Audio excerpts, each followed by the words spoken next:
from section 1.2, something called the difference quotient. So please bear in mind the difference quotient comes from two words, difference, meaning that we're subtracting, and quotient, meaning we're dividing.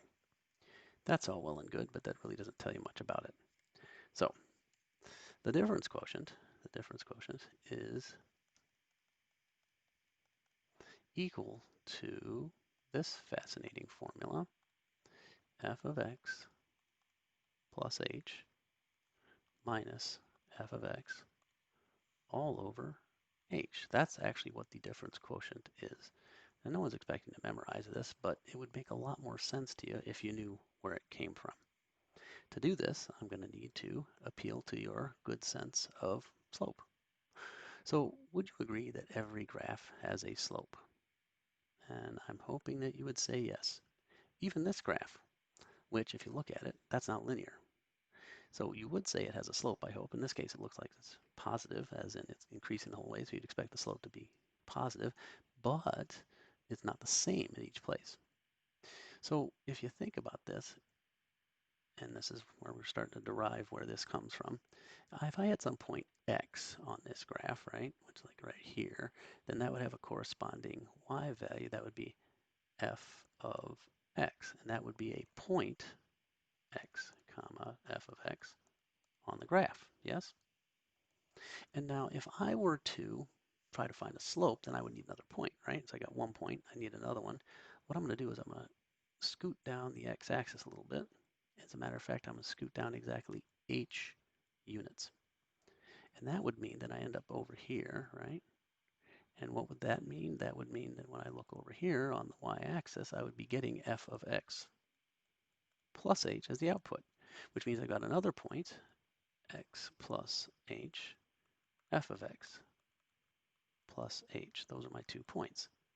And then what I can do is I can find the slope between these 2 points, and that would equal, well, the rise over the run, or the change in the y over the change in the x.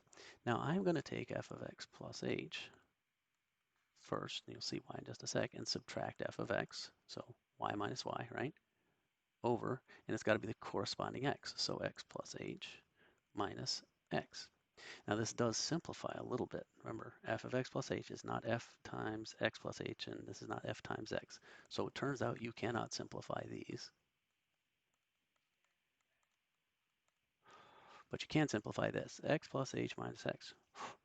That's h. So what this is saying is, for any given point x, you go a little bit beyond it, that's x plus h, h, let's say, right? Then we'd have the x and the y values, and we could figure out the slope between those 2 points. So let's take a look at a practical example, as in, where in the heck would you use this? So let's say, for simplicity's sake, we had f of x equals x squared. Okay, that means that we are going to use the difference quotient to evaluate what that is. So here's what this looks like. To do this, for f of x equals x squared, I'm going to need to know a couple of things. X, got that. X plus h, easy, it's x plus h. But I am going to need to know what f of x plus h is. And this is where you earn your money, so to speak. What is f of x plus h? That is evaluating the function at x plus h, meaning what do? Wherever you see an x in the original function, you plug in an x plus h. Is it important to remember the parentheses? Yes. Is it also important to channel your inner algebra 1 and remember that x plus h quantity squared is not x squared plus h squared, because it's really x plus h multiplied by itself. And at this point, I hope you're thinking distribute. So it means that f of x plus h is really equal to x times x, x times h, another x times h, and an h squared. So it means that f of x plus h is equal to x squared plus 2x h plus h squared. I'm going to use this result here, that's a squared, to help me out when I'm finding the difference quotient. So the difference quotient is going to be f of x plus h minus f of x over h, which in this particular case is x plus h squared minus x squared, my squares are getting away from me, over h.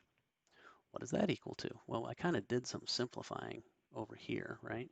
So I know that really that's x squared plus 2xh plus h squared minus x squared, still all over h. Now, at this point, we can simplify a bit. X squared minus x squared goes poof, which leaves me with 2xh plus h squared on the top and h on the bottom. What is this equal to? Wait, I'm dividing by h. What am I dividing by h? Both of these, which means I'm taking 2x and h and dividing it by h. And I'm taking h squared and dividing it by h also, right? Which means that in the end, I end up with 2x plus h, and that is what the difference quotient would be for that particular function. We'll talk about the significance of that a little bit later when we get into some more proper pre-calc stuff. Okay? You'll have plenty of chances to practice this, don't worry.